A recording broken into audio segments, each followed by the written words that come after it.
Hello दोस्तों, welcome to my channel. दोस्तों, आज की वीडियो में हम लोग बात करेंगे सीजीएल एग्जाम 2023 टीयर 1 के बारे में, जिसमें आप देख सकते हैं कि ये 4 अगस्त को पूछा गया शिफ्ट नंबर 4 में जितने सारे क्वेश्चंस होंगे मैथमेटिक्स का, इन सबको हम लोग सॉल्व करने वाले हैं बेहतरीन तरीके से। तो आइए शुरुआत करते हैं। ये हमारा सेट नंबर 12 होगा आई थिंक। टोटल सेट की संख्या 40 होगी। तो इसके पहले हम लोग 11 सेट कर चुके हैं, ये हमारा 12वां सेट होगा। उम्मीद करते हैं कि आपको ये सीरीज पसंद आ रहा होगा, तो एक बार लाइक कर दीजिएगा हमारे इस एफर्ट के लिए। इसके पहले हम लोग सीजीएल, है ना, और सीपीओ और जीडी, इन तीनों का हम लोग मैथ सॉल्यूशन कर चुके हैं।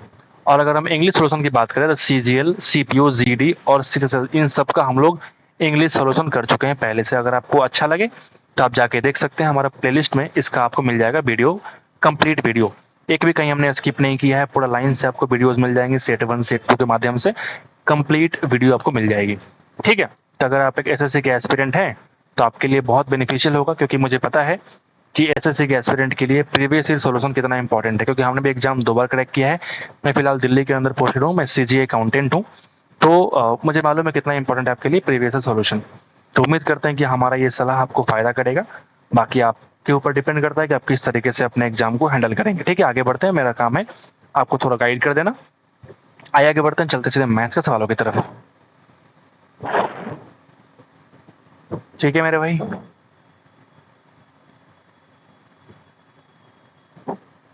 यहाँ से आप देख सकते हैं क्वांटिटेटिव एप्टीट्यूड आपका शुरू हो रहा है। तो पहला सवाल आपके सामने पाई चार्ट का बहुत बड़ा सा सवाल देखने को मिल रहा है। What is the average expenditure on timber, supervision and cement. Timber कहाँ पे है बताओ। टिम्बर यहाँ पे 36 डिग्री हो गया। ठीक है, सुपरविजन 54 डिग्री हो गया और सीमेंट पे 72 डिग्री। मैं अगर तीनों को जोड़ूंगा तो आप क्या पाएंगे, बताइए। अगर आप तीनों को जोड़ेंगे तो आपसे कह रहा है कि एवरेज एक्सपेंडिचर कितना हुआ है।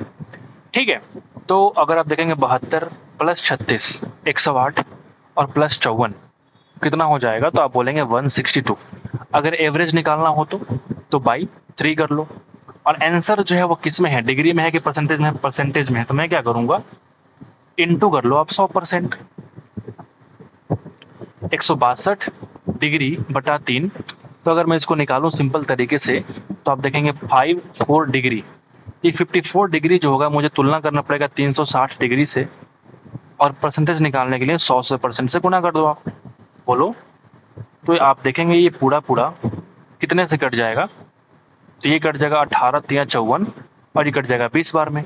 20 25 100 यानी कि 15% इस सवाल का आंसर होगा। तो पहला सवाल बेहद ही आसान से हम लोग शुरुआत करते हैं, आगे बढ़ते हैं, नंबर 2 पे चलते हैं। साइन ए माइनस बी यानी कि ए माइनस बी की वैल्यू कितनी हो जाएगी, तो आप बोलेंगे 30 डिग्री। ए प्लस बी कितनी हो जाएगी, 90 डिग्री। तो आपसे कह रहा है कि ए और बी के मान कितना हो जाएगा, 120 का आधा यानी कि 60 और ये 30। दूसरा सवाल बहुत ही आसान। एक्स का वह छोटा मान क्या होगा जिसके लिए संख्या 30 12 से डिविजिबल है। तो 12 से डिविजिबल होने के लिए आपके पास ये लॉजिक है कि 4 और 3 दोनों से डिविजिबल होना पड़ेगा। 4 से होने के लिए अंतिम 2 डिजिट हम चेक करते हैं, मतलब कि ये डिविजिबल तो है 4 से। 3 से चेक करने के लिए हमको डिजिट का सम चेक करना पड़ेगा, यानी कि 8 2 10 11 और 6 17 18 और 25 प्लस एक्स, 25 प्लस एक्स। अब इस एक्स की छोटी वैल्यू क्या लूं जिससे कि पूरा संख्या 3 से कट जाए, यानी कि अगर 102 लिया हमने तो बन जाएगा 27 और 27 3 से डिविजिबल है। तो बेहद ही आसान आसान क्वेश्चन अभी तक हमारे सामने आए हैं। सरल कीजिए, आपके सामने एक सिंप्लीफाई का सवाल आ चुका है। आइए जरा सिंप्लीफाई करते हैं, कैसे करेंगे सिंप्लीफाई। ठीक है, तो मैं यहाँ पे देख रहा हूँ कि जो संख्याएं हैं वो रिपीट हो रही है, तो हम एक काम करते हैं, इसको चेंज कर लेते हैं। देखना हम कितना आसान तरीके से सॉल्व करेंगे बिना कुछ उल्टा पुल्टा लिखे। ठीक है, ए माइनस बी का होल स्क्वायर अपॉन, ये देखो आप नीचे क्या है, ए स्क्वायर और ये क्या है, बी स्क्वायर। हमने इसको ए मान लिया, इसको हमने बी मान लिया। समझ गए बात। अब तुम स्क्वायर करोगे तो A square plus B square plus 2ab, और यहाँ बनेगा माइनस 2ab, कट जाएगा, यानी कि 2 बार हमको ए स्क्वायर प्लस बी स्क्वायर मिलेगा। और नीचे क्या है, A square plus B square. ये पूरा पूरा कट जाएगा, आंसर क्या हो जाएगा, 2। Option number 2। इस बंदे ने चूज किया ऑप्शन नंबर 3। भाई फ्री के नंबर होते हैं, इस तरह घटिया घटिया सवालों को तुम गलत ऑप्शन चूज करोगे तो सिलेक्शन कहाँ से होगा। तुमको लगेगा सर 2 नंबर ही तो चला गया, 2 नंबर से बहुत ज्यादा फर्क पड़ता है मेरे भाई। हमने भी सीजीएल क्रैक किया है, मुझे मालूम है कितना कंपटीशन है। तो इस आसान आसान क्वेश्चंस को तुम ऐसे सॉल्व करके जाओ, पहले से प्रीवियस सोल्यूशन का ट्रेंड देख के, या फिर जिस तरीके से भी करो, मुझे फर्क नहीं पड़ता, बट इस तरह के सवाल तुम ऐसे करोगे तभी तुम फास्ट कर पाओगे। और मैं आपको समझाने के लिए ये सब A+ पे लिख रहा हूँ, मैं ये सब मन में काट सकता हूँ फटाफट, समझ रहे हो मेरी बात? ये सारी चीजें मैं मन में काट सकता हूँ, ठीक है? तो तुमको सीखना पड़ेगा, फास्ट कैसे करना आना चाहिए, तुमको सीखना पड़ेगा। त्रिज्या अगर वृत्त की है 21 सेंटीमीटर, अगर केंद्र पर इतना डिग्री कोण अंतरित करती है तो चाप की लंबाई क्या हो जाएगी?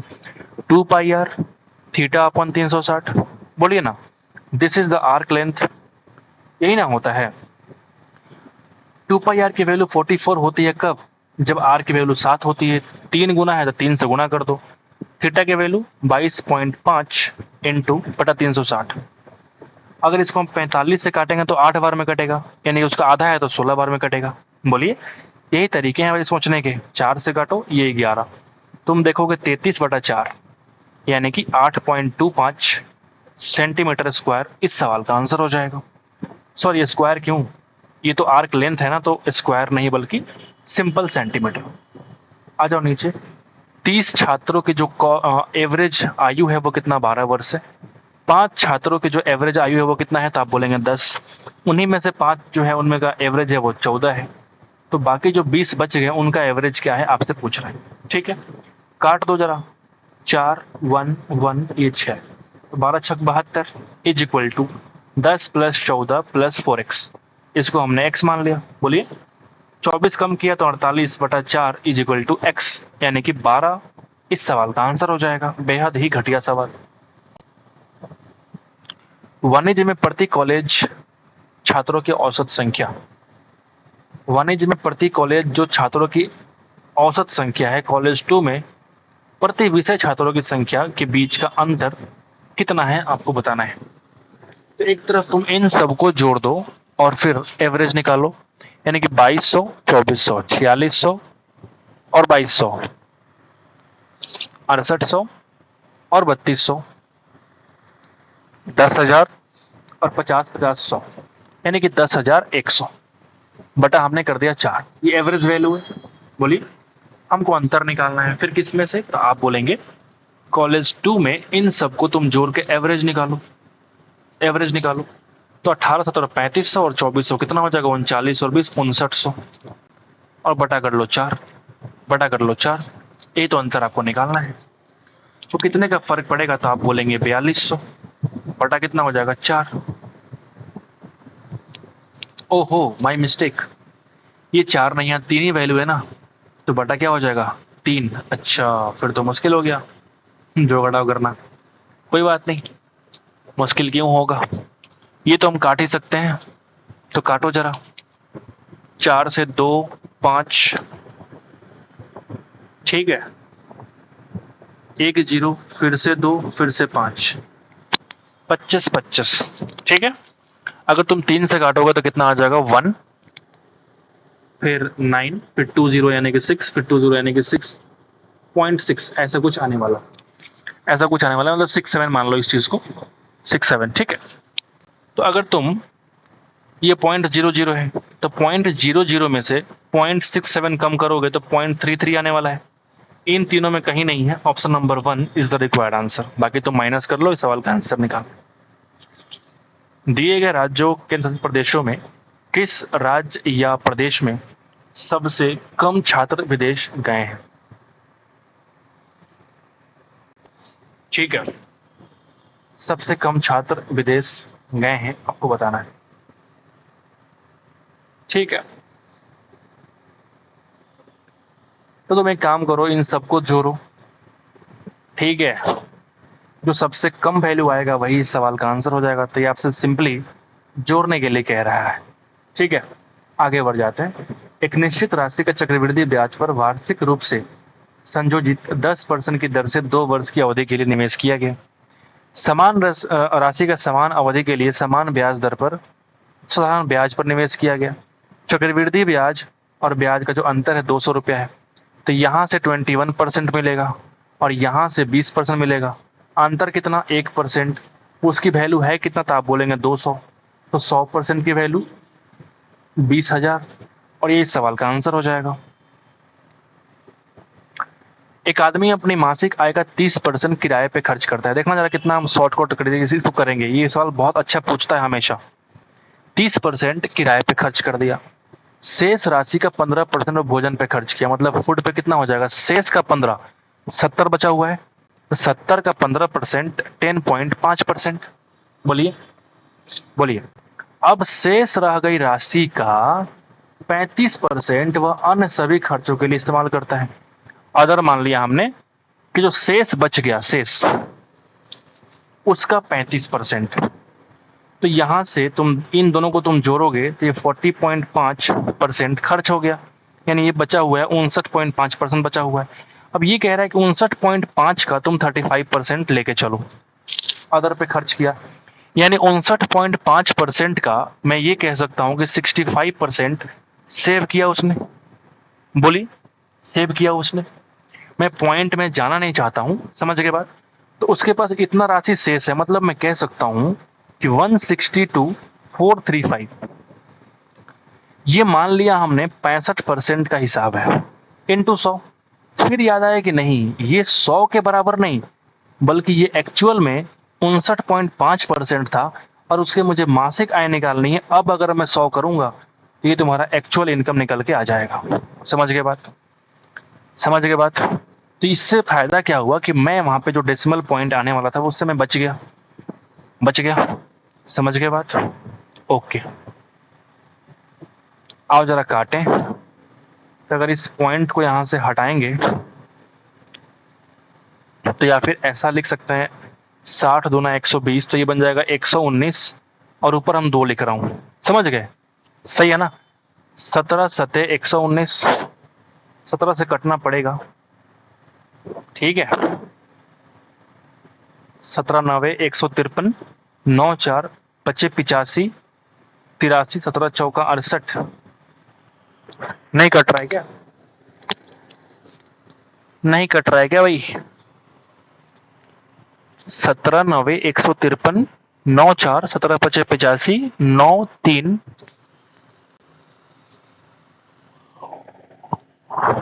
अच्छा 9 3 तो 17 25 85, 8 5 17 25 85, ठीक है।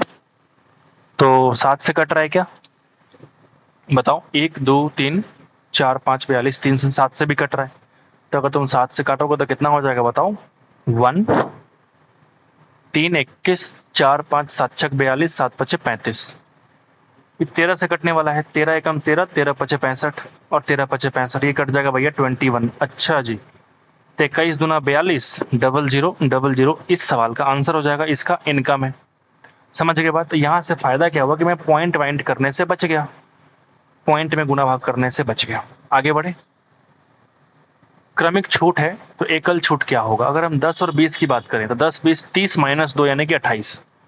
अब 28 प्लस 30 करो और माइनस कर दो 28 का 30%, यानी कि 8.4 कम कर दो। बोलो, यानी कितना हो जाएगा, तुम जोड़ोगे तो ये बन जाएगा 58 माइनस 8 पॉइंट, यानी कि 49.6%। बेहद ही आसान सवाल। आगे बढ़ते हैं, 12 पे आते हैं। समरूप त्रिभुज एबीसी और डीईएफ की भुजाएं दे रखी है √3 √5 के अनुपात में। क्षेत्रफल है तो इसका स्क्वायर कर दो, यानी कि एरिया 3 और 5 के अनुपात में होगा। 3 की वैल्यू अगर 90 है तो 5 की वैल्यू 150 होगी। बेहद ही घटिया सवाल। 2.1 मीटर त्रिज्या वाले एक अर्धगोलाकार टंकी में कितने लीटर पानी आ सकता है, मतलब इसका वॉल्यूम पूछ रहा है आपसे। 2/3 इंटू पाई आर क्यू। बोलिए, 2/3 इंटू पाई आर क्यू, ठीक है। 2/3 22/7 आर क्यू। 2.1 अगर मैं 5 से गुना करूं तो 10.5। बोलिए, अगर मैं 10 से गुना करूं 21, ठीक है। मैं वही कोशिश कर रहा था कि कहीं तो मुझे फायदा होगा, बट फायदा कहीं नहीं हुआ मेरे को। तो मैं काम करेंगे 21 21 21 और नीचे हो जाएगा 1000, ठीक है। ये देखो 21 से पूरा पूरा कट जाएगा, ठीक है। यहां से तुम 4 अगर निकालोगे तो 11 बचेगा, और 4 से काटोगे तो बच जाएगा भैया 250, बच जाएगा भैया 250। अब ये तुम्हारा जो आंसर आने वाला है 11 गुना 441 बटा 250, बोलो। ये तो नाक काटने में ही भलाई था। अगर मैं नहीं काटता तो ही फायदा होता मेरे को, वही काम कर लेता हूँ। समझ गए? ठीक है, सिर्फ ये काट लो। ये 441 इंटू 44 और बटा 1000, क्योंकि 1000 से डिवाइड करना आसान होता है। 44 इंटू 1 44, इंटू 4 करो 176 और 4 180 यानी कि 18, फिर 176 और 18 कितना हो जाएगा, तो 194 बटा कर लो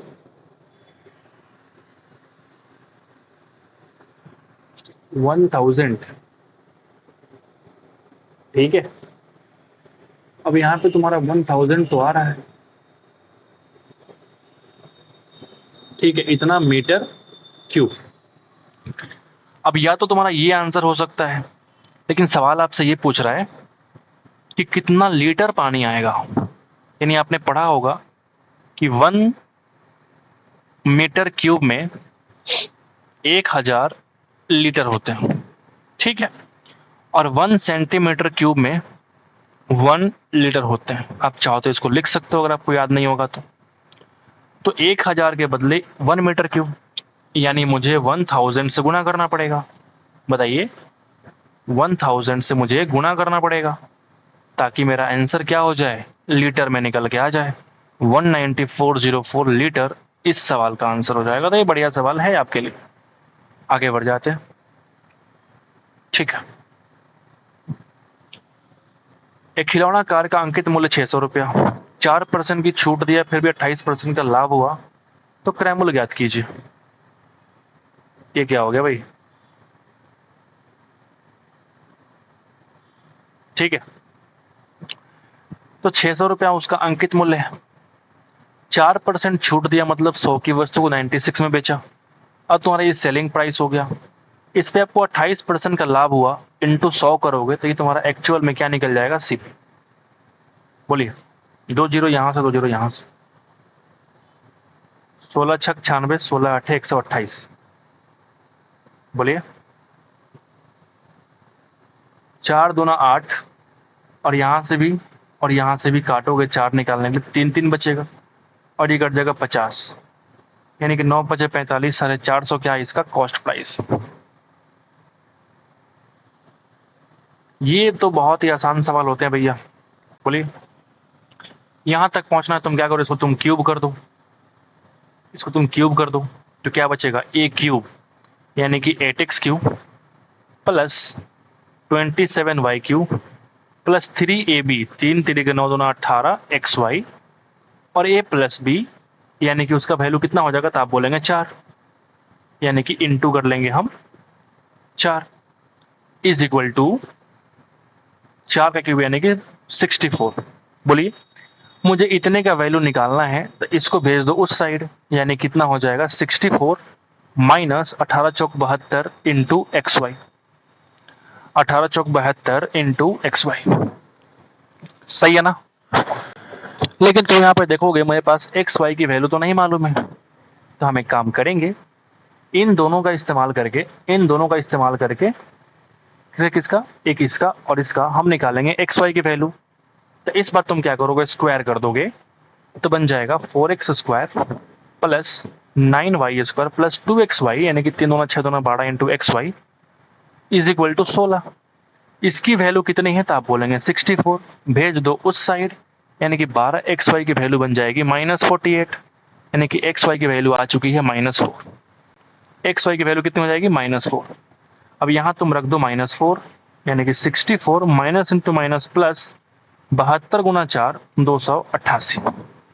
अगर तुम जोड़ोगे तो बन जाएगा भैया 352, और ये इस सवाल का आंसर है। तो ये एक बढ़िया सवाल, आप इसको इंपॉर्टेंट मार्क कर सकते हो।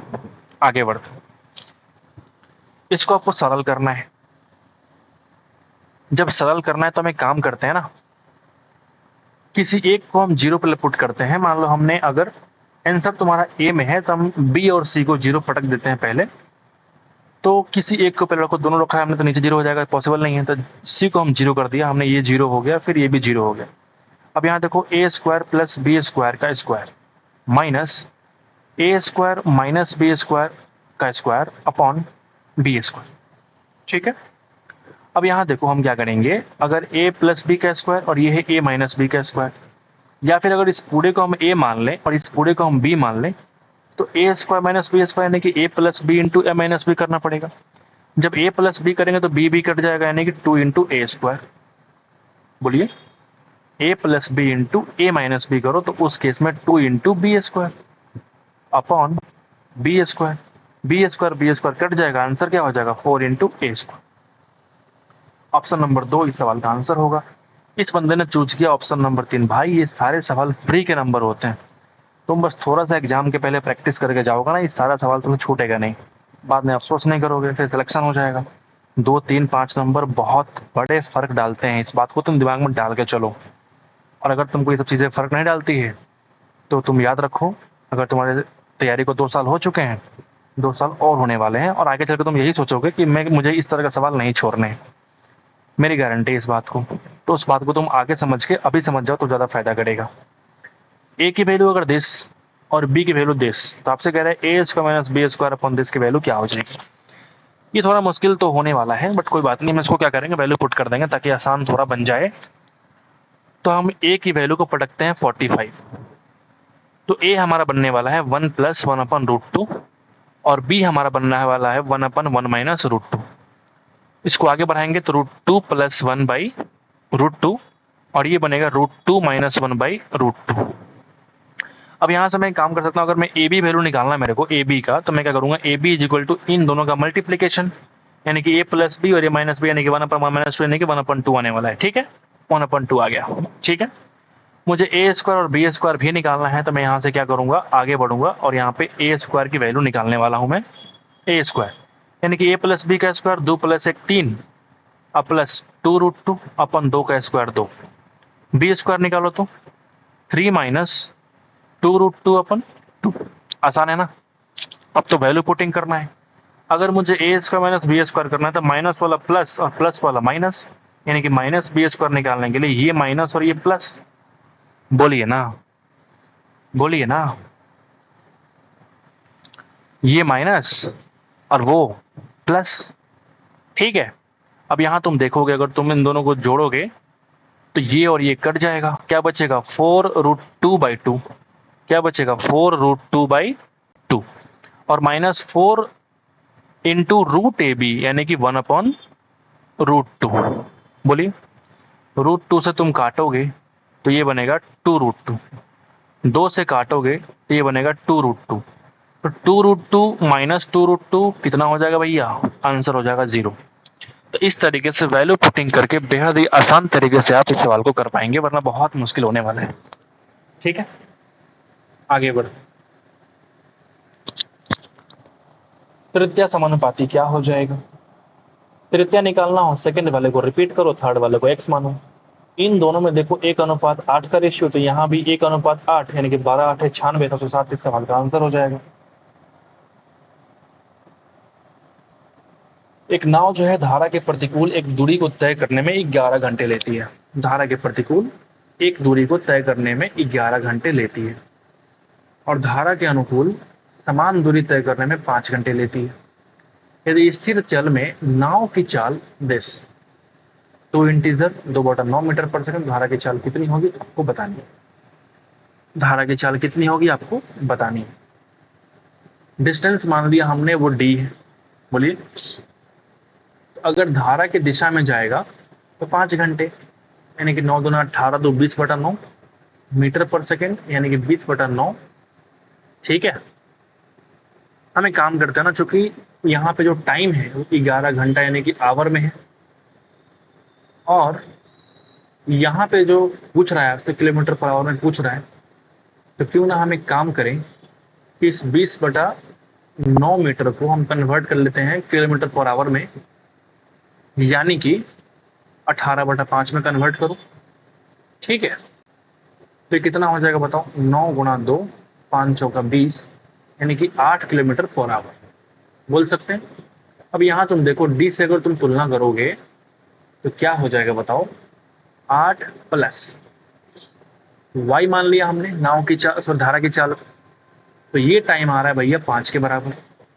और एक तरफ अगर तुम करोगे दूसरा केस क्या करते हैं, d अपॉन 8 माइनस वाई, तो ये वैल्यू आता है 11। इन दोनों को हमने कर दिया डिवाइड, इन दोनों को हमने कर दिया डिवाइड। इससे फायदा क्या होगा मेरे को कि d और d कट जाएंगे, d और d कट जाएंगे, और देखो क्या मिलेगा, 8 minus Y upon 8 plus Y is equal to 5/18, 11। अब तुम खुद ही बताओ कि 8 में क्या घटाएं कि 5 बने, तो तुम बोलोगे 3। 8 में क्या जोड़े कि 11 बने, तो तुम बोलोगे 3। दोनों ही केस में y की वैल्यू 3 हमारे पास आ चुकी है, और यही इस सवाल का आंसर हो जाएगा। अगर तुम ऐसे नहीं करोगे तो ये बन जाएगा भैया क्वाड्रेटिक, या फिर क्वाड्रेटिक नहीं बनेगा तो तुम यहाँ पे जा सकते हो किस तरीके से, क्रॉस मल्टीप्लाई करके इस सवाल का तुम आंसर निकाल सकते हो। तो y की वैल्यू आ चुकी कितनी, 3 किलोमीटर पर आवर, और ये इस सवाल का आंसर हो जाएगा। देखो इस बंदे ने चूज नहीं किया, छोड़ दिया। मत छोड़ा करो भाई सवाल एग्जाम हॉल में, इसलिए मैं कहता हूँ प्रीवियस ईयर करके जाओ। देखने में कितने आसान सवाल होते हैं, लेकिन तुम पहले से प्रैक्टिस नहीं कर रहे होते हो, जिससे कि आपका सिलेक्शन रुक जाता है। आपको लगता है कि सवाल नया है, आपको आता सब कुछ है, लेकिन आप वहाँ पे एग्जाम हॉल में नहीं कर पाते, क्योंकि इस तरह के सवालों का आपने प्रैक्टिस नहीं कर रखा है। यूट्यूब के मास्टर लोग बड़े बड़े सवाल, बड़े बड़े मोटे मोटे सवाल लेके आते हैं अलग अलग किताब से उठा के, पहले से रट के आते हैं, और बच्चों के सामने ऐसे लंबा चौड़ा खींच के समझाएंगे, जैसे लगता है ना कि भाई यही दुनिया में सबसे बड़े मैथमेटिशियन है। मैं किसी की बुराई नहीं कर रहा हूँ, लेकिन वो अपना कोर्स बेचने के लिए 90% ये कारनामा करते हैं, ताकि आपको लगे कि ये टीचर कितना बड़ा बड़ा सवाल लेके बनाता है आपके सामने, लेकिन ऐसा नहीं होता है। बड़े बड़े सवाल करने से कोई फायदा नहीं है, आप वो सवाल करिए जिससे कि आपको फायदा हो, जो आपके एग्जाम हॉल में आए, दैट इज वेरी इंपॉर्टेंट। और इसलिए प्रीवियस ईयर बहुत ज़्यादा इंपॉर्टेंट है। बाकी आप समझदार हैं, ज़्यादा मुझे बोलना आता भी नहीं है, ना ही मुझे इससे कोई फ़ायदा है, ठीक है, ना ही मैं कोर्स बेच रहा हूँ। ये मैं अपने जो है वो, मतलब मुझे अच्छा लगता है प्रैक्टिस करवाना, है ना। मैं खाली टाइम पे 2 घंटे जो बच जाते हैं हमारे लिए, मेरे पास 9 to 5 जॉब है। मॉर्निंग में उठता हूँ, खाना पीना बना के खा लेता हूँ मॉर्निंग में, फिर ऑफिस से आता हूँ, तो शाम को 2 घंटे में क्या करूँ, तो मैं आपके लिए वीडियोस बनाता हूँ। आधे घंटे के वीडियो होते हैं, तो एक दिन बैठा 2-3 वीडियो बना लिया, तो 3 दिन का हमारा काम हो गया। तो इस तरीके से आपका चलता रहता है, समझ रहे हैं, जिससे कि मेरा भी जो प्रैक्टिस है वो बना रहता है, और आपको ये थोड़ा फ़ायदा हो ही जाता है। अगर फ़ायदा नहीं होता तो आप मेरे वीडियो को लाइक नहीं करते हैं, ठीक है। अगर फ़ायदा नहीं होता तो आप मेरे वीडियो को सब्सक्राइब भी नहीं करते मेरे चैनल को। तो कहीं ना कहीं आपको फ़ायदा हो रहा है, तब भी आप इस चीज़ को देख पा रहे हैं, ठीक है। तो उम्मीद करते हैं कि आपको मेरी बातें समझ आ गई होंगी, तो आप मेरा सलाह मानिए, और अगर आप एक एसएससी के एस्पिरेंट है तो आप इस प्रीवियस ईयर को फॉलो कीजिए। मैं ये नहीं कह रहा हूँ कि पूरा आधे घंटे का वीडियो देखिए, 10 मिनट का ही सही, 3 या 4-5 सवाल भगा भगा के देखो कि अच्छा कौन कौन सवाल इंपॉर्टेंट है, वहीं रुक जाओ और उसको तुम हल करो, समझ गए। 10 मिनट ही सही, 10 मिनट वीडियो देखो और हल करके वो सवाल निकल जाओ। बढ़िया लगे उसका स्क्रीनशॉट ले लो, स्क्रीनशॉट का पीडीएफ बना लो, वो सारा पीडीएफ एक साथ रहेगा, क्योंकि वो सारे इंपॉर्टेंट क्वेश्चन आपके सामने एक साथ दिखाई देगा। टीचर पे भरोसा करोगे कि हाँ टीचर जी कंपाइलेशन लेके आएंगे, एक साथ सारा सवाल करा देंगे, भाई कोई गारंटी नहीं है कि वो सारे सवाल प्रीवियस ईयर के होंगे, ठीक है। इसलिए वो खुद से तुम काम करना सीखो, खुद से नोट्स बनाओ, खुद से स्क्रीनशॉट लो, पीडीएफ बनाओ, उसको प्रैक्टिस करो दोबारा तिबारा चौबारा, तो ये तुमको फायदा करेगा। मेरे हिसाब से इस तरह से होना चाहिए। ए किसी काम को 24 डेज में कर सकता है और बी उसी काम को 30 दिन में पूरा कर सकता है, तो यहाँ पे ए और बी का जो एवरेज एवरेज कह रहा हूँ, इफिशियंसी यानी कार्य क्षमता कितनी हो जाएगी, तो आप बोलेंगे 5:4। दोनों मिलके 8 दिन तक काम करते हैं, तो कितना काम शेष रह जाएगा आपसे कह रहे हैं। तो अगर मैं 5 से मल्टीप्लाई करूंगा तो आप बोलेंगे टोटल काम कितना, 120 है। बोलिए। अब देखो दोनों मिलके 8 दिन काम करेंगे, 9×8 = 72 काम करेंगे 120 में, यानी आप बोलेंगे 3/5 काम हो गया, तो 2/5 काम क्या है, शेष है, यानी कि बाकी है। आगे बढ़ते, त्रिभुज का क्षेत्रफल जो है वर्ग का क्षेत्रफल का आधा है। परिमाप 172/4 करोगे तो ये साइड निकलेगा, जो कि 4 और 3 बनेगा, ठीक है। अगर तुम इसका स्क्वायर करोगे तो ये तुम्हारा क्या बन जाएगा, एरिया, और इस एरिया का तुम आधा करोगे तो ये क्या बन जाएगा, ट्रायंगल एरिया, जो कि सवाल में कहा जा रहा है। समझ गए मेरे भाई। अब यहाँ पे देखो 3 का स्क्वायर तुम करोगे तो अंतिम में क्या आने वाला है, 9, और 9 को ऑड नंबर को तुम डिवाइड करोगे 2 से, तो लास्ट में 0.5 तो आने ही वाला है, और 0.5 सिर्फ ऑप्शन नंबर 3 में है। टिक मारो और निकल जाओ, मत करो गुना भाग, मत करो स्क्वायर पे स्क्वायर, कोई फर्क नहीं पड़ता। स्मार्ट वर्क करोगे तभी तुम्हारा सिलेक्शन होगा। सुखेन ने बिक्री के लिए कुछ खराब होने वाली वस्तुएं खरीदी, लेकिन उनमें से 15% जो वस्तुएं हैं वो बेची नहीं जा सकी और खराब हो गई। सुखेन बाकी वस्तुओं को उस मूल्य पर बेचने में सफल रहा जिससे उसे 19% का कुल लाभ अर्जित करने में मदद मिल गई। मैं इतना लंबा चौड़ा ना बता के प्रत्येक वस्तु के क्रय मूल्य से कितने परसेंट अधिक पर बेचा, आपको ये बताने का कोशिश किया जा रहा है। ठीक है, ओके, समझ रहे हो? वो जो खराब नहीं होने वाली वस्तु थी, उस वस्तु को कितने अधिक पर बेचा, आपको ये सवाल का सॉल्यूशन पूछ रहा है। देखो सवाल पढ़ा, मुश्किल लगा, ये बंदे ने छोड़ के चला गया, लेकिन ये सवाल कितना आसान है मैं आपको समझा रहा हूँ। देखो, मान लिया कि वस्तु की कीमत 100 रुपया थी, 15% वस्तु खराब हो गई, बेची नहीं जा सकी। मतलब ये कि 100 रुपये के वस्तु जो तुमने खरीद के रखा अपने पास, उसमें सिर्फ 85 रुपये की वस्तु ही बेचने के लायक बची। 15 रुपये की वस्तु जो बेचने लायक थी वो खराब हो गई, नहीं बेच पाया मैं, लेकिन तब भी मुझे 19% का कुल लाभ हो गया। यानी 100 रुपये में जो हम खरीदे थे, मुझे 119 रुपये मुझे मिल गया। तो जो खराब नहीं हुई थी वस्तु, इसी को हमने सेल किया ना, तो कितना हमने बढ़ा के सेल किया? तो आप बोलेंगे 34 बढ़ा के सेल किया 85 के बेस पे इंटू 100%। ये तुम्हारा इंक्रीमेंट परसेंट है। सॉल्व कर लो, 34 पच्चे 85, 20 यानी कि 40%। इससे आसान तरीका ढूंढ लो, यूट्यूब पे मिल जाए तो बताना मेरे को। आगे बढ़ते हैं 23 पे आते। ए का संभावित मान क्या है? ये तो वैल्यू पुटिंग ऑप्शन चूज कर लो, ऑप्शन यहाँ पे चेक कर लो। अगर हम जीरो पटकेंगे तो पूरा जीरो हो जाएगा और ये 1 हो जाएगा, तो 4 इज इक्वल टू 3 पॉसिबल नहीं है। तो इस तरीके से आप वैल्यू पटक पटक के चेक कर लीजिए कहाँ सेटिस्फाई होगा। मुश्किल से आप 30-40 सेकंड में इस सवाल को सॉल्व कर पाएंगे। अगर फंडामेंटली करेंगे तो बहुत लंबा टाइम लग जाएगा। ठीक है, तो आप जरा 45 पुट कर ले, तो 2 इंटू 1 और ये बन जाएगा 4 इंटू कॉस की पावर 4, 1/√2 का पावर 4, यानी कि 1/4 इज इक्वल टू 3। 4 4 कट गया, 2 + 1 इज इक्वल टू 3। बिल्कुल सही, सेटिस्फाइड ऑप्शन नंबर 3। 24 नंबर पे आते हैं। एक व्यक्ति है जो निश्चित वार्षिक ब्याज दर पर कुल 67,790 की धनराशि प्राप्त करने के लिए 9 वर्षों के लिए एसआई पर 25,400 रुपया का निवेश करता है।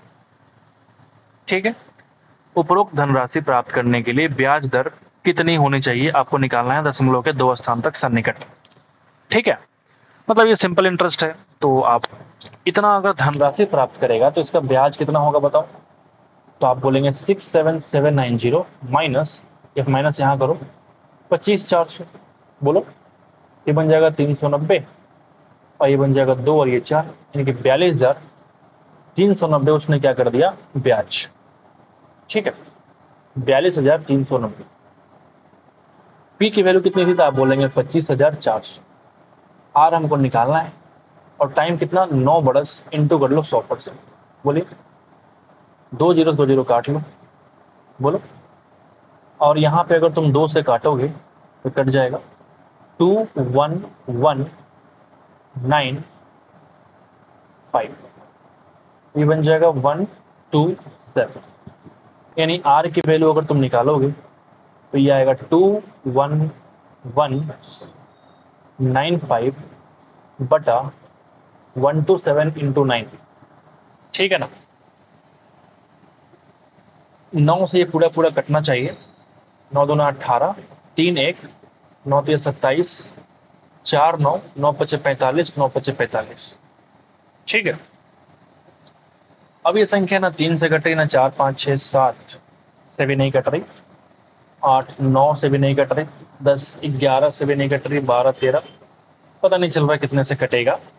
ठीक है, तो मैं क्या करूं? सवाल ये आ गया आपके सामने कि मैं क्या करूंगा। तो अब डिवाइड कर दो इसको। ठीक है, डिवाइड कर दो। तो आओ जरा करते हैं डिवाइड। तो एक बार किया 127, तो एक बार में कट गया, 108 बचेगा, 108 और 5 यानी कि 1085।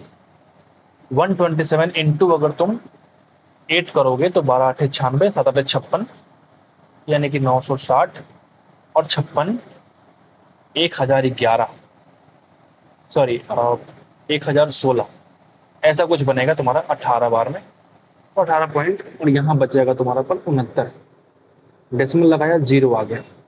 ठीक है, अब यहाँ पे तुम देखो 12 5 60, 7 5 35, यानी कि 5 बार में कटेगा 635, यानी कि 18.5 तुमको दिख गया, तो यहाँ पे 18.4 है और यहाँ 18.5 है, ऑप्शन नंबर 4। बाकी सारे ऑप्शन गलत हो जाएंगे। तो इस तरीके से option number 4 is the required. समझ गए बात? कि थोड़ा सा कैलकुलेटिव था लेकिन मुश्किल नहीं था, आसान था। आगे बढ़ते हैं, चलते हैं हम लोग आखिरी सवाल की तरफ। इस वीडियो का आखिरी सवाल, 4.9 cm त्रिज्या और 144 केंद्रीय कोण वाले एक वृत्त के त्रिज्यखंड का परिमाप क्या होगा? एक वृत्त के त्रिज्यखंड का परिमाप क्या होगा आपसे पूछ रहे हैं। ठीक है, तो क्या करेंगे, 2πr थीटा अपॉन 360, ये क्या हो जाएगा, आर्क लेंथ। बोलिए, 2 इंटू 22/7, आर की वैल्यू हो जाएगी 4.9, थीटा है 144/360। आओ जरा काट लेते हैं, 72 दूना और 72 पंजे, 72 पंजे। ठीक है, अब ये कटने वाला है क्या, आप मुझे बताओ। कटने वाला तो है, ये अगर तुम देखोगे तो कट जाएगा 0.7।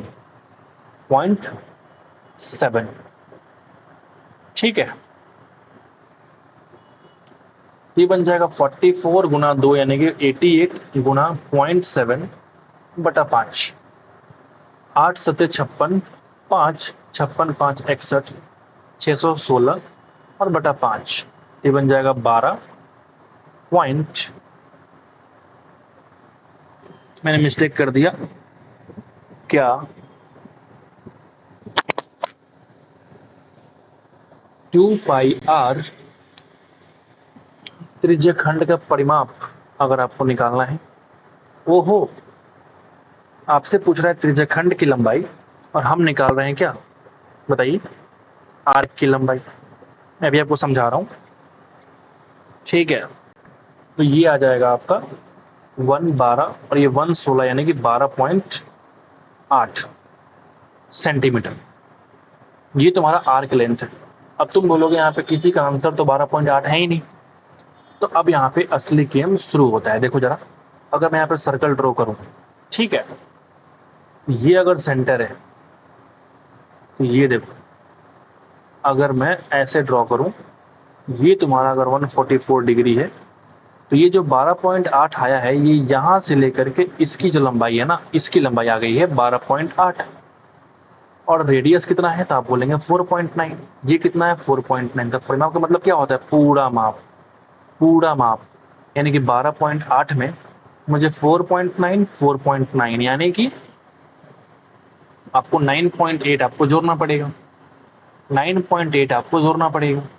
बोलिए ना, तो अगर आप जोड़ेंगे तो 8 और 8 16, कैरी 1 10, 22.6 सेंटीमीटर आपका सवाल का आंसर होने वाला है। लेकिन यहाँ पे जो आंसर आ रहा है वो कहीं ना कहीं 22.12 आ रहा है, तो कहीं मिस्टेक हुई है क्या, आप जरा देखो। अगर मैं यहाँ पे देखूँ, 5 दूना 10, सॉरी 5 एकम 5 11, 5 दूना 10.16। अच्छा, यहाँ मैंने मिस्टेक करी है, 16 है, यहाँ मैंने मिस्टेक करी है।